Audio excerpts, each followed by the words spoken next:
ஒரு 5ல இருந்து ஒரு 5.5 பவுன் செயின் வந்து மிஸ் ஆயிடுச்சுங்களாமா. அந்த செயினோட மதிப்பு வந்து 3 லட்சம் ரூபாய் அப்படின்னு சொல்லி சொன்னாங்க. அதே இடத்துல அப்படியே இருந்ததுங்க. அப்புறம் அந்த பணத்தை எடுத்து அவங்க என்ன பண்ணிட்டாங்க, சரி. எனது அன்பிற்குரியவர்களே, அனைவருக்கும் வணக்கம். எல்லாரும் எப்படி இருக்கிறீங்க?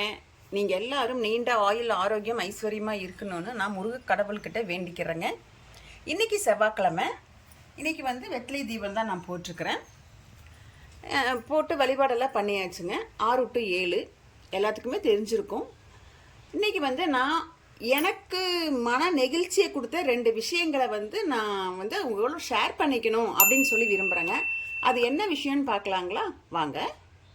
நான் சொல்ல போகிற விஷயம் 2மே வந்து முருகர் சம்மந்தப்பட்டமான விஷயம்தாங்க. நான் வந்து நேற்றுக்கு செய்தி பார்த்தேங்க.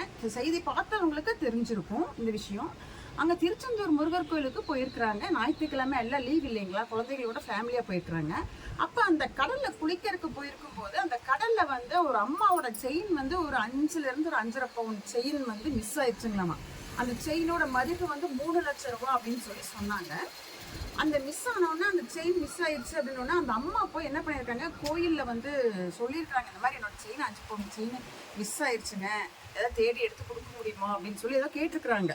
செய்தியில் காமிச்சாங்க, கேட்டிருக்கிறாங்க. அப்போ உடனே அந்த கோயில் நிர்வாகம் வந்து அங்கே வேலை செய்கிறவங்க வந்து அங்கே வேலை செய்வாங்கல்ல, அவங்கள வச்சு தேடி இருக்கிறாங்க. அந்த அம்மா எங்கே அவங்க குளிச்சாங்களோ அந்த இடத்துல தேடி இருக்கிறாங்க. அப்படி தேடும்போது அவங்க எப்படி தேடினாங்கன்னு பார்த்தீங்கன்னா, இந்த விரலை வச்சு இப்படி இப்படி அந்த மணல் எப்படி இப்படின்னு பறைச்சாங்க. இப்படி பறிச்சு அந்த செயினை எடுத்துட்டாங்க. நல்லா காமிச்சாங்க டிவியில். நல்ல பெரிய செயினுங்க, 5.5 பவுனுக்குனா நல்ல லென்த்தாக பெருசாக இருந்துச்சுங்க. அப்புறம் எடுத்து கொடுத்தோன்னா நமக்கு ரொம்ப சந்தோஷமாயிருச்சு. அப்புறம் பக்தர்கள்லாம் அவ்வளோ சந்தோஷப்பட்டாங்க. இது ஒரு நிகழ்ச்சிங்க. இன்னொன்று வந்து என்னோட ஃப்ரெண்டு, அவங்க வந்து ஒரு வருஷம் இருக்குங்க, 1 வருஷத்துக்கு முன்னால் வந்து திருச்செந்தூர் கோயிலுக்கு போயிருந்தாங்க. அப்போ அவங்க சாமியெல்லாம் கும்பிட்டுட்டு வரும்போது கையில் வந்து பர்ஸில் ஒரு 5000 ரூபா பணம் வச்சுருப்பாங்க. 5000 சொச்சம் இருக்கும், 5000 பணம் வச்சுருந்தாங்க. அதை வந்து சாமி கும்பிட்டுட்டு அங்கேயே ஒரு மேடையில் வச்சுட்டு வந்துட்டாங்க. அவங்க வச்சுட்டு லாட்ஜ் போட்டிருந்தாங்க, ரூம் போட்டிருந்தாங்க. ரூமுக்கும் போயிட்டாங்க. ரூமுக்கு போனதுக்கப்புறம் தான் அவங்களுக்கு யாம் வந்துருக்குது, பர்ஸ் அங்கேயே வச்சுட்டு வந்துட்டோம் அப்படின்னு சொல்லிட்டு. அப்புறம் என்னோடய ஃப்ரெண்டு வந்து அவங்க அண்ணன்கிட்ட, அண்ணன் ஃபேமிலியே போயிருக்காங்க, அண்ணன் தங்கச்சி இந்த மாதிரி ஃபேமிலியே போயிருக்காங்க. அண்ணன் கிட்ட சொல்லியிருக்கிறாங்க, இந்த மாதிரி நான் பர்ஸ் அங்கேயே வச்சுட்டு வந்துட்டேனே அப்படின்னோடனே, சரி வாமா எதுக்கும் போய் தேடி பார்ப்போம் இருக்குதா அப்படின்னு சொல்லி போயிருக்கிறாங்க. போய் பார்த்தா அதே இடத்துல அப்படியே இருந்ததுங்க.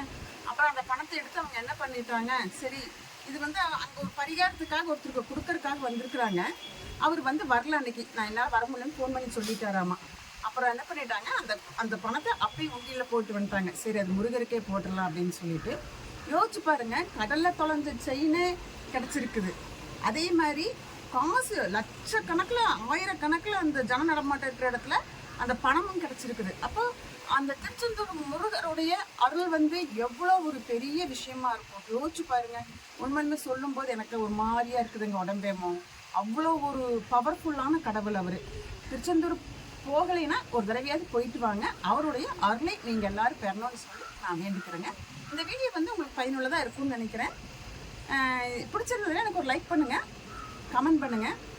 அடுத்தடுத்து வர ஒவ்வொரு செவ்வாய்க்கிழமை வந்து முருகரை பற்றி ஒரு ஆன்மீக தகவல் எனக்கு தெரிஞ்சதை நான் சொல்லுவேங்க. அப்படி யாராவது சொல்லி கேட்டிருந்தாலும் நான் அதை பற்றி சொல்லுவேன்.